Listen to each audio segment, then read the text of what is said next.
Is recognized for 5 minutes. Well, thank you, Mr. Chairman, and Secretary, good morning. So my mother and my grandparents traveled from Puerto Rico to the United States in a pursuit of a better life, something that I am deeply proud of, and my family's story has been one of success. My mom came to the States at the age of 1 with her 7 brothers and sisters. The American dream of hard work and the freedom to pursue economic opportunity has been fulfilled for many American Latinos, and we want a museum that can proudly reflect this point of view and this journey. With that in mind, I am a little concerned with what I've read in the news about the Molina Family Latino Gallery and the exhibits that it produces, which some say depict Hispanics as victims, as army deserters, as traitors, and as people not fully invested in this great country and all it has to offer. I have many constituents back home in New York and in the 4th Congressional District who are of Latin American descent, some of whom fled this country due to violence, political, and economical turmoil inflicted by communist governments and insurgents. Is the National Museum of the American Latino committed to telling the experience Latin Americans faced and their contributions to our nation? There is no doubt that is our priority.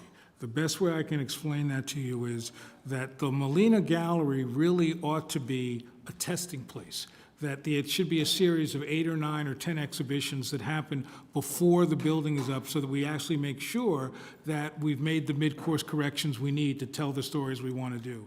I really think that if you look at the example of the African American Museum, which really tells both difficult stories and stories of resiliency and hope, you'll find the same thing in the National Museum of the American Latino. So in the authorization for the National Museum of the American Latino, it's written that the Board of Trustees is responsible for ensuring, and I quote, this is the mission, that the exhibits and programs of the museum reflect the diversity of the political viewpoints held by Latinos of the United States on the events and issues relating to the history of Latinos in the United States of America. Does the Smithsonian take this provision seriously? It is one of the most important things we do, to find the diversity of opinions and diversity of stories, and I can assure you that museum will do just that. Okay, and you mentioned that this specific exhibit, I guess, is a test. So as a former museum director yourself, how will you address concerns about political bias in exhibits? Part of it is by putting together a diverse group of scholars that will help shape what the museum will do. Secondly, I've created a process where we vet exhibitions. Traditionally, we vet exhibitions early in the process, conceptually.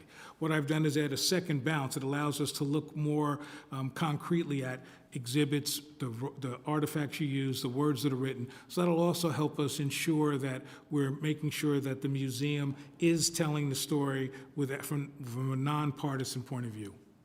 Okay.